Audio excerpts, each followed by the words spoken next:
baax yéen ñi nga xamante ne yéen a ñuy doog a jël en courant nekk ci yoon wi itam embouteillage bi bëri na ndax li nga xamante ne aussi moom moo di taw wi mais itam dinañ leen wéttali ndax nag ñun ñu ngi ak yéen ak sunu ay chroniqueur ak ay taskatu xibaar ci actualité bi nga xamante ne moom la ñuy traité tous les soirs di fàttali ki nga xamante ne moom moo di rek Abdou Nguer déglu nañ ko nag ci fond bu dossier bi muy ñaar yi nga xamante ne moom lañ ko doon di toppee mu waral ko mu nekkoon depuis presque 2 mois yoo xamante ni mu ngi ca prison ci wàllu woowu nag door nañ ko depuis 10 heures ñu jeexal ko ci ay 16 heures ci wàllu woowu nag ñoom ñi di avocat yi koy layool fas yéene dugal li leen di rek ab demande de liberté provisoire ci wàllu woowu ñu ngi leen di jaajëfal yéen ñëpp ñu ñuy teewlu di ñuy déglu bu baax a baax honorable député Mokane Ndiaye ñu ngi lay nuyu yow itam bu baax a baax ñu ngi woon ci waxtaan wi en attendant ñu daal di seetaan benn élément.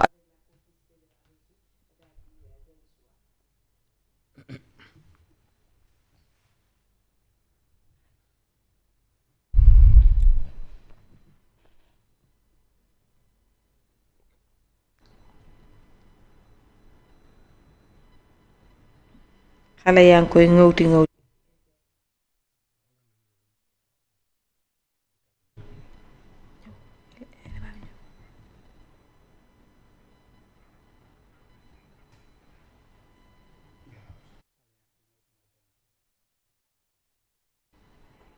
mu ngi noonu dinañ ci ñëwaat alors Modou yaa ngi woon itam ci mbirub signature Mercedes bi ci ni nga xamante ne peut-être moom lañ doon di waxtaanee tout à l'heure. waaw xam comme ni nga ko waxee léegi rek xam naa boo ci dikkee ñàkkul journaliste yi gëstu nañ ci loo xam ni sama gëstu yeggu fa ndax man nag laajkat laa waaye du ma tukkikat te Mercedes moom kañ la jógee Allemagne ñëw foofu ca Siin la yëgagul. mën naa am na. am na ñu ne fii lañ ko signé. am na ñu ne fii lañ ko signé ci Sénégal fii ci Sénégal. waaw déet moom bi mu jógee Siin dañuy nettali lim jëlee Siin de. waaw nee na foofu laa ko jëlee noonu la wax. nee na ci suñu voyage bi débat bi ñu dégg ci parce que xaaral débat bi ñu dégg ci moom kay. débat bi ñu ko déggee ci moom barki démb mooy bi mu ñuy nettali lim jëlee Siin. daat ni signature bi fii la ñuy monter oto yi Afrique dëkk yépp fii lañ choisir pour monter ko fi man nag damaa xaw am nopp yoo xam ne xam naa jaaykatu jurgóot boobu danaa jaar ci moom pour di gën a dégg beneen bi ci des Fatima magistrat yi ñu songu wax naa ko léegi lu Ablaye Wade amul ci ñoom Macky Sall am ko ci ñoom fan la ko Ousmane Sonko di jëlee xoolal jub nañ jubuñu warul intéressé sénégalais yi xam nga lu war a intéressé sénégalais yi njëkk mooy sénégalais yi njëkk a xam ñoom la ñan ba pare waaw bu ñu demee Fatima ba ñuy dëgëral bànqaasu réew mi suba bu ñu xëyee gis kilifa yi di leen becc seen worma mais fan la réew mi jëm borom kër de doo fekk mukk borom kër bu toog ci biir këram di waxtaanee li ci toilette bi pourtant li ci toilette bi ci kër gi la bokk waaye xam nga lan lay waxtaanee li yokk waañ wi ginaar yi yàpp wi jën yi ndawal gi et cetera naañ biy teel reer bi nay teel balaa gone yi nelaw pourtant waañ wi daa bokk ci kër gi toilette bi bokk ci kër gi waaye la ca toilette bi jërta waxtaane la ci waañ wi mat a waxtaane ki bon kilifa du ko waxtaanee kilifa buy remercier ak di tudd ak di aj ki baax la war a aj loolu mooy yóbbu ma ne merci beaucoup Barthélémy Dias bi ñu téyee Abdou Nguer mu jógee bitim réew avant muy dem këram daa def tout droit fi ñu téye Abdou Nguer fekk ko fa yokk ko doole yokk ko fit yokk ko courage boobu ba tey jógewut ci moom teggul loxoom ci moom taxaw ci wetam moom Barthélémy Dias ak ku ñu téye ba ci tabaski bee ci mujj yëkkati xar yónnee ko loolu it laa naan Bougane merci premier jour bi Abdou Nguer di njëkk a wuy ji Bougane jël ay avocat boole koog moom comme ni ko maître Aïssata Tall Sall defee comme maître El Hadj Diouf mi nga xam ne kenn amul fayam Bougane boobaak tey jugu ca ba taal ay otom fekk Abdou Nguer rëbës seeti ko taxaw ci wetam boobaak tey teggiwul jëmmam ci moom wan ko ni ko ci sama njaboot nga bokk bu amee ñu bëgg a effacer tim ñun soxla nañ leen ci réew mi ndax ay ndaw ngeen te avenir ngeen te réewu démocratie kenn waru faa effacer nit waaye merci beaucoup Damel Maysa Fall gis nañu bi ñu jàppee Jibi Ndiaye mu jëlal ko avocat ba pare taxaw ci njabootam Cheikh mi du ma bàyyi ma fenn xam na li may wax kon bu amee ku bëgg a effacer am na ñu bëgg a bind de te duñu yàlla te duñu yàlla am na ñu bëgg a bind te duñu yàlla. Barthélémy Dias kan moo ko ëpp mérite ci maire bu Dakar yoon moo dogal mu nangu dañoo gis mu marché wala mu saaga wala mu génn attaqué leen dafa génn attaqué kenn moom Barth kan moo ko ëpp mérite assemblée nationale yoon dogal ci moom mu nangu dafa génn attaqué leen Bougane mi bi ñu ko téyee Tamba 11 jours dafa génn attaqué leen dama ni réew mi nee nañ dina neex ndax Mercedes moo fi war a ñëw jóge Siin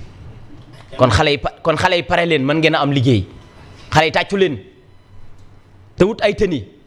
fas yéene xëy waaye fan nañ koy monter nag laay bu fekkee jam ñaajo de Macky Sall bu fekkee bu jam ñaajo bi la boobu bokk na ci yi Macky doon négocier bu dee beneen commune nag lañ koy monter ma xam ne lu bees la.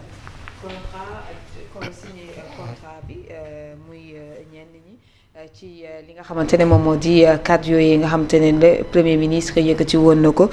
soulevé na quand même li nga xamante ne moom moo di benn polémique ci wàllub montage bi ñii ci wax ne signé na li nga xamante ne moo di contrat bi ci mardi googee waaye nag li ñu jotoon a gis ci signature boobee ñenn ñi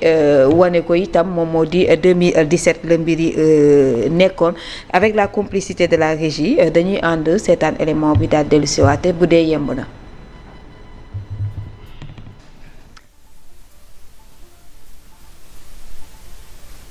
Que d'autres sujets d'intérêt commun, nous retrouvons nos envoyés spéciaux Mamadou Belem et Oumar Nika. La rencontre a été l'occasion d'évoquer une coopération bilatérale confiante et solide au plan économique et politique. L'Allemagne, rappelons-le, étant le premier partenaire du Sénégal dans le plan de résilience anti-Covid-19. Le président Macky Sall a salué le regain d'intérêt des investisseurs allemands au Sénégal. La dernière en date, c'est Mercedes qui souhaite installer au Sénégal une usine d'assemblage d'engins lourds. Le chancelier Olaf Scholz a remercié le président Macky Sall pour la qualité de la coopération. Il a également salué le leadership du chef de l'État. L'actualité internationale était également au cœur des échanges. Merci waa Régie alors mu ngi noonu très rapidement bu fekkee ne kenn ku ci nekk am na ci lu mu ci sànni ci li nga xamante ne moom moo jëm ci sortie boobu noonu. pour Mercedes. maa ngi dégg benn doyen bi nekk seen TV waaye comment il s'appelle encore bon rajo kii nekk ak Boubacar Diallo là tous les matins. Fall Ibou Fall doyen Ibou Fall daal du nit moom xam nga moom il a des analyses très simples mais très précises mu ne ndax Mercedes Benz sax waaw ci yokk voilà donc mu loolu jóge Chine moo ko wax moo wax ne d'ailleurs ñoo ngi jëlee Chine contrat boobu ci camion yi signer des contrats c'est bien quand même il faut le reconnaître quel que soit fu ñu ko signé ak ku ñu ko signeel donc ñun loolu lañ doon xaar ci moom man j'attendais ces genre d'entre projet ñuy signé ay contrat di ñëw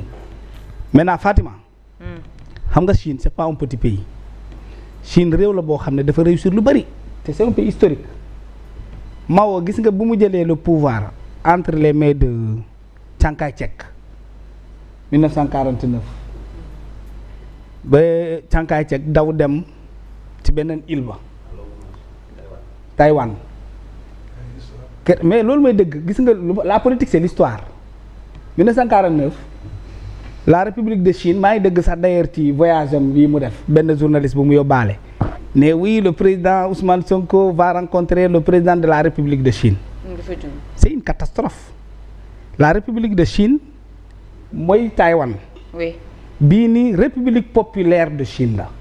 Il y a deux Chines. Jinping. La Chine continentale et la Chine île mooy Taïwan.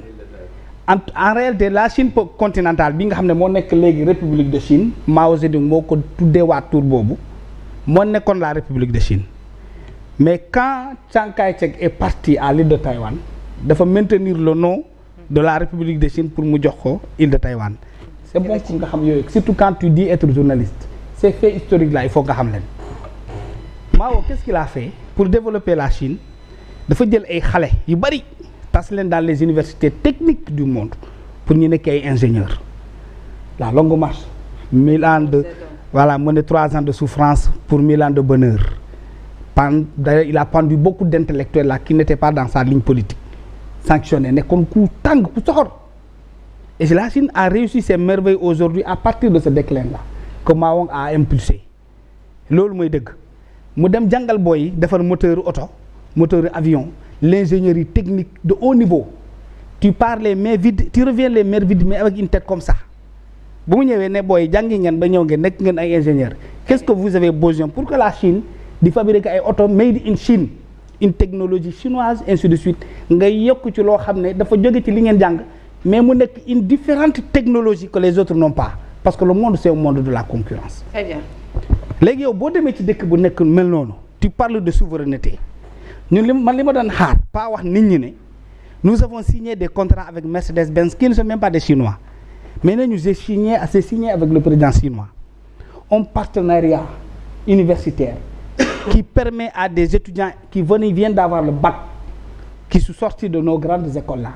ñu yóbbu leen ñu jàngi l'ingénierie la haute technologie qui puisse permettre à notre pays à être indépendant pour di defar mais pas jóge dem ba Chine. Sauf que la Chine ne transfère pas sa technologie. Ne transfère pas sa compétence, c'est ça le problème aussi. Mais au moins loolu bu ko andi woon ma xam ne notre premier ministre comprend les enjeux du monde aujourd'hui. Quand tu parles de souveraineté tu ne peux pas être celui-là qui dit que yow sa dëkk day nekk usine de montage de camions parce que en réalité les Mercedes lu ñu fi tabax de montage lay doon dañuy defar pneu bi fële defar moule bi defar porte yeeg